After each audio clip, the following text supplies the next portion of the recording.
사랑하는 여러분, 오늘 이 영상을 통해 여러분의 삶에 하나님의 깊은 평안과 은혜가 강물처럼 흘러넘치기를 먼저 기도합니다.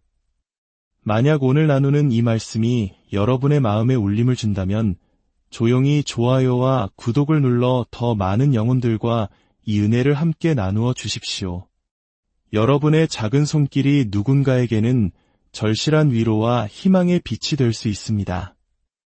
우리는 살아가면서 때로 깊은 외로움과 불확실성 속에 놓이곤 합니다.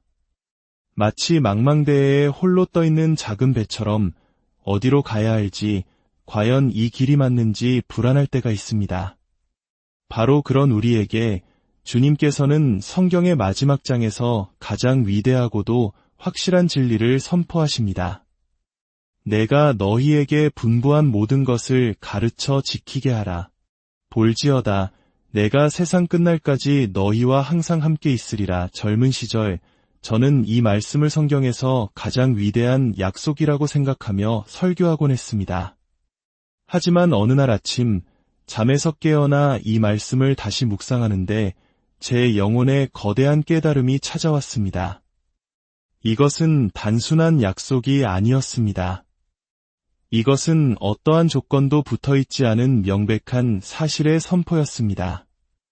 예수님께서는 만약 너희가 이렇게 한다면 내가 함께 하겠다고 말씀하지 않으셨습니다. 그분은 그저 선언하셨습니다. 내가 너희와 항상 함께 있다. 이 진리가 제 영혼 깊은 곳에 스며들기 시작했습니다. 항상. 그렇습니다. 바로 지금 이 순간에도 말입니다. 그때 저는 깨달았습니다. 우리의 기도가 얼마나 자주 잘못되어 있었는지를 말입니다. 물론 그 기도가 진실하지 않다는 뜻은 아닙니다. 누구를 비판하려는 것도 아닙니다. 다만 하나님의 자녀인 우리가 예수님, 우리 가운데 임재하여 주시옵소서라고 기도하는 것은 어쩌면 이미 우리와 함께 계신 분에게 와달라고 부탁하는 것과 같습니다. 단 한순간도 우리를 떠나신 적 없는 분에게 말입니다. 그날 이후로 저는 더 이상 그렇게 기도할 필요가 없다는 것을 깨달았습니다. 예수님은 바로 지금 나와 함께 계십니다. 때로는 그분의 임재가 느껴지지 않을 수도 있습니다. 우리의 감정은 우리를 속일 수 있지만 변치 않는 진리의 말씀은 결코 우리를 속이지 않습니다. 예수님은 실패하지 않으십니다. 아멘. 그분께서 나와 함께 계신다고 말씀하셨기에 저는 더 이상 와달라고 간청할 필요가 없습니다. 그분은 바로 여기, 바로 지금 나와 함께 계십니다. 때로 그분의 임재가 느껴지지 않을 때 제가 어떻게 하는지 아십니까? 저는 믿음으로 그분의 임재를 붙잡습니다. 주님께서 세상 끝날까지 항상 저와 함께 하신다고 기록되어 있습니다. 지금 이곳에 함께 계심에 감사합니다. 제 곁에 서 계심에 감사합니다. 저를 통해 하나님의 놀라운 일들을 행하심에 감사합니다. 이 깨달음은 제 모든 삶의 접근 방식을 바꾸어 놓았습니다. 더 이상 하나님께 애원하고 간청하는 신앙이 아니었습니다. 제게는 예수님께서 우리와 함께 하신다는 굳건한 반석, 우리가 가진 유일하고도 확실한 진리가 생겼습니다. 많은 사람들이 이 확실한 진리 앞에서 오히려 불확실함에 흔들립니다. 자, 다 함께 외쳐봅시다. 예수님은 항상 나와 함께 하신다. 다시 한번 더 크게 외쳐봅시다. 예수님은 항상 나와 함께 하신다. 아멘. 이 진리가 우리 삶에 깊이 뿌리내릴 때 우리의 삶은 결코 이전과 같을 수 없을 것입니다. 할렐루야. 예수님은 신실하십니다. 절대적으로 신실하십니다. 젊은 남녀가 결혼을 할 때를 생각해 보십시오. 신랑과 신부는 손을 맞잡고 교회 통로를 걸어 결혼 제단 앞에 섭니다. 그리고 그곳에서 서약을 합니다. 더 좋을 때나 더 나쁠 때나 더 부유할 때나 더 가난할 때나 아플 때나 건강할 때나 늘 함께 하겠습니다. 이제 저는 또 다른 그림을 그려봅니다. 바로 당신과 예수님께서 손을 맞잡고 그 길을 함께 걷는 모습입니다. 그리고 예수님께서 당신의 손을 잡고 이렇게 말씀하시는 것을 봅니다. 더 좋을 때나 더 나쁠 때나 더 부유할 때나 더 가난할 때나 아플 때나 건강할 때나 내가 결코 너를 떠나지 아니하며 버리지 아니하리라. 예수님은 결코 당신과 이혼하지 않으십니다. 그분은 신실하십니다. 무엇보다도 그분은 자기 자신에게 신실하십니다. 왜냐하면 그분은 스스로를 부인하실 수 없기 때문입니다. 그분은 어제나 오늘이나 영원토록 동일하신 분입니다. 이사야 선지자는 말했습니다. 너를 지으신 이가 내 남편이시라. 이 모든 말씀이 얼마나 아름답게 들어맞는지요. 예수님은 항상 우리와 함께 하십니다. 아멘.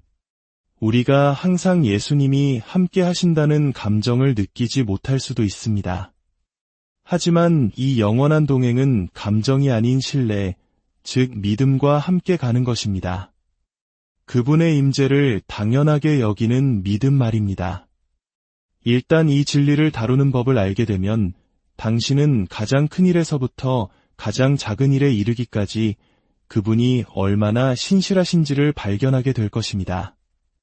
그리고 그분이 신실하시기에 우리 또한 믿음으로 충만해질 수 있습니다. 이제 야고보서 한 장으로 가보겠습니다. 17절 말씀입니다. 온갖 좋은 은사와 온전한 선물이 다 위로부터 빛들의 아버지께로부터 내려오나니 그는 변함도 없으시고 회전하는 그림자도 없으시니라. 어느 날 아침 침대 곁에 무릎을 꿇고 묵상하며 이 말씀을 읽고 또 읽었습니다.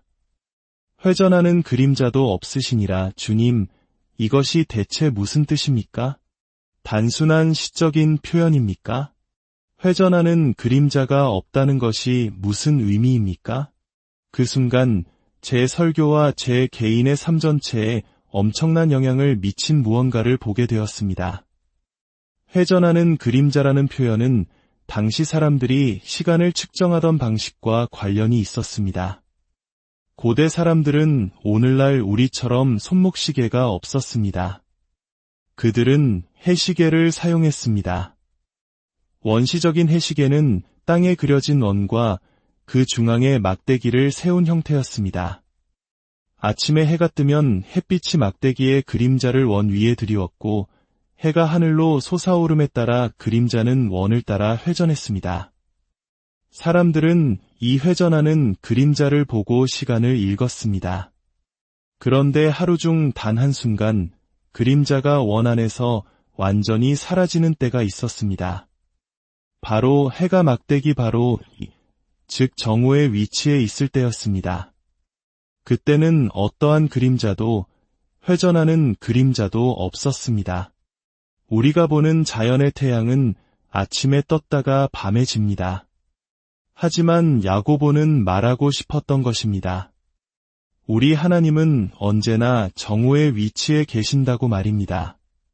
세대에서 세대를 거쳐 영원토록 변함없이 말입니다.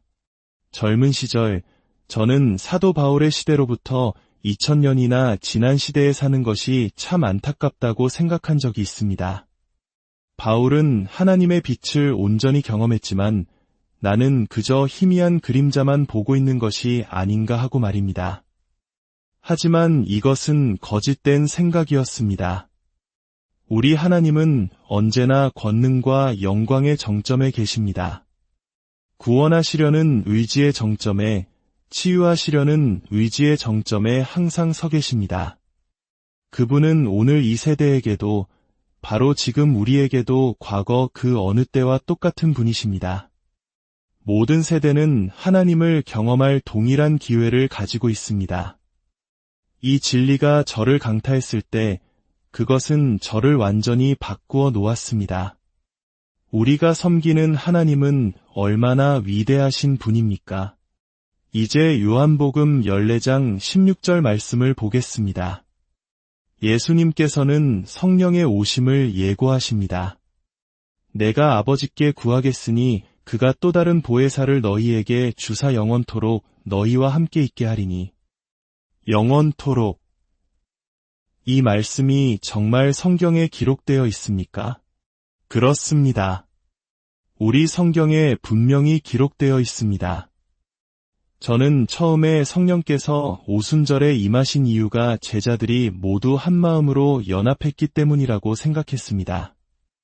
젊었을 때 많은 설교자들이 성령 강림의 전제 조건은 완전한 연합이라고 설교하는 것을 들었습니다. 만약 그것이 사실이라면 우리는 아마 1000년을 더 기다려야 할지도 모릅니다. 하지만 이 말씀을 읽고 나서야 깨달았습니다. 예수님께서는 너희가 기도하면이라고 말씀하지 않으셨습니다. 그분은 내가 기도하겠다고 말씀하셨습니다. 성령을 받는 것은 우리의 연합이나 기도의 결과가 아니라 바로 예수님의 기도 덕분입니다. 그리고 아버지는 언제나 그 아들의 기도에 응답하십니다. 할렐루야! 더 놀라운 것은 성령께서 영원토록 우리와 함께 하신다는 사실입니다. 바로 여기서 많은 신앙인들이 큰 문제에 부딪힙니다. 우리는 계속해서 새로운 기름 부으심이 필요하다고 생각합니다. 하지만 사도행전 어디를 보아도 120명의 성도들이 기존의 기름 부으심이 다 떨어져서 더 많은 혹은 새로운 기름 부으심을 받기 위해 다락방으로 다시 돌아갔다는 기록은 없습니다.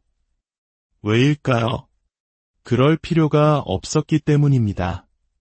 성령께서는 그들과 영원히 함께 하실 것이기 때문입니다. 영원히 얼마나 긴 시간입니까?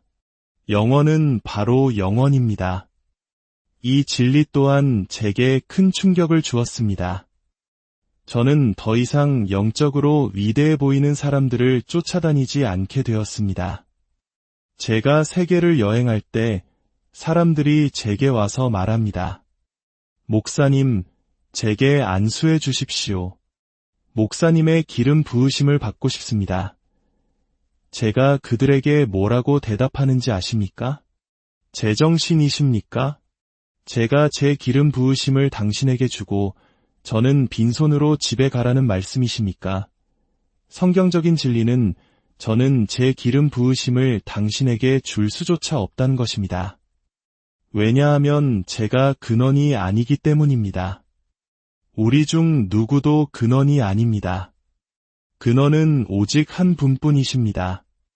그분의 충만하심에서, 바로 그 충만하심에서 우리 모두가 은혜를 받았습니다.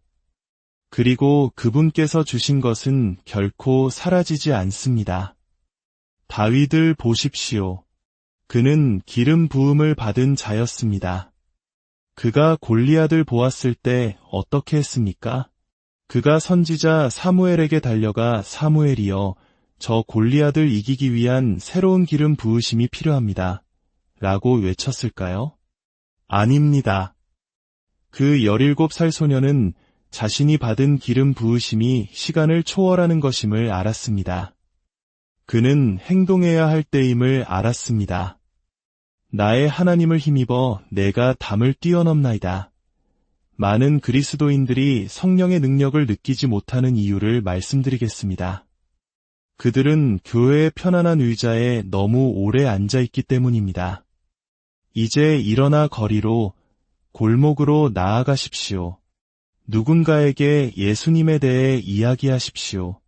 바로 그때 성령의 능력이 발동하고 당신은 주님의 강한 팔이 펼쳐지는 것을 보게 될 것입니다. 아멘. 예수님은 당신을 가장 깊은 구덩이에서는 건져내시겠지만 푹신한 안락의자에서는 일으켜주시지 않을 것입니다. 이제 누가복음 13장의 말씀으로 넘어가겠습니다. 어떤 사람이 예수님께 묻습니다. 주여, 구원을 받는 자가 적으니이까? 예수님께서 대답하십니다. 좁은 문으로 들어가기를 힘쓰라.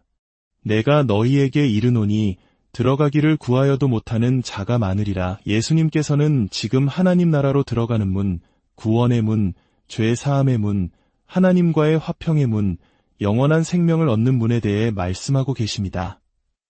그런데 많은 사람들이 그 좁은 문으로 들어가려고 애쓰고 노력하지만 들어가지 못할 것이라고 하십니다. 왜일까요? 약 200년 전 독일에서 있었던 작은 이야기를 들려드리겠습니다.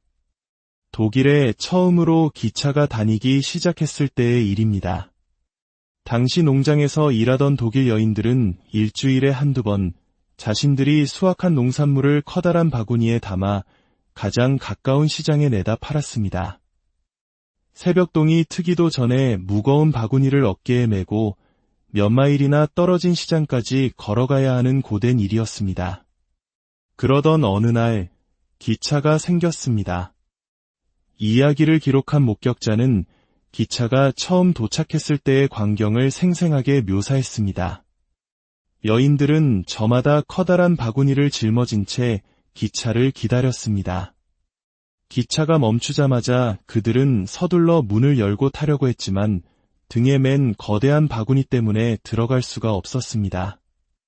왼쪽으로, 오른쪽으로, 심지어 뒤로도 들어가 보려 했지만 너무 큰 것은 너무 큰 것이었습니다. 그때 영무원이 그 광경을 보고 소리쳤습니다. 들어가고 싶으면 짐부터 내려놓으시오. 이 작은 이야기는 누가복음 13장을 읽을 때 제게 깊은 깨달음을 주었습니다. 예수님께서 영생으로 들어가는 문은 좁다고 말씀하셨습니다. 진실은 우리 모두가 태어날 때부터 죄라는 바구니를 짊어지고 태어났고 살아가면서 그 바구니를 계속해서 채워왔다는 것입니다. 수많은 끔찍한 죄들이 있지만 저는 모든 죄의 뿌리가 되는 한 가지 죄, 사람들이 그 죄의 바구니를 내려놓지 못하게 막는 죄에 대해 이야기하고 싶습니다. 그것은 바로 교만이라는 죄입니다. 그들은 복음을 들었지만 구원자께 도움을 청하여 그 바구니를 치워달라고, 그 짐을 내려놓게 해달라고 간구하기를 원하지 않습니다. 바로 지금 그 좁은 문 옆에는 예수님께서 서 계십니다. 그분은 애쓰고 있는 당신을 보고 계십니다. 당신은 너무나 열심히 노력했지만 아무 소용이 없었습니다. 여전히 죄 가운데 있거나 비참한 배교자의 삶을 살고 있을지도 모릅니다. 하지만 예수님께서 당신을 지켜보고 계십니다. 그리고 그분은 지금 당신을 향해 손을 내밀고 계십니다. 그 무거운 짐을 내려놓으라고 말씀하십니다. 당신의 교만의 짐, 죄의 짐을 그분 앞에 내려놓고 그분의 용서와 자유를 받아들이라고 말씀하고 계십니다. 그 좁은 문은 오직 홀로 모든 짐을 내려놓은 자만이 들어갈 수 있는 문이기 때문입니다. 사랑하는 여러분, 오늘 이 말씀을 마음 깊이 새기시길 바랍니다. 주님은 변함없이 항상 당신과 함께 하십니다. 그분의 능력은 지금 이 순간에도 정점에 있으며 그분의 성령은 영원히 당신 안에 거하십니다. 그리고 그분은 바로 지금 당신 곁에서 그 무거운 짐을 함께 내려놓자고 손 내밀고 계십니다. 그 손을 잡으십시오. 여러분의 모든 길에 주님의 변치 않는 사랑과 신실하심이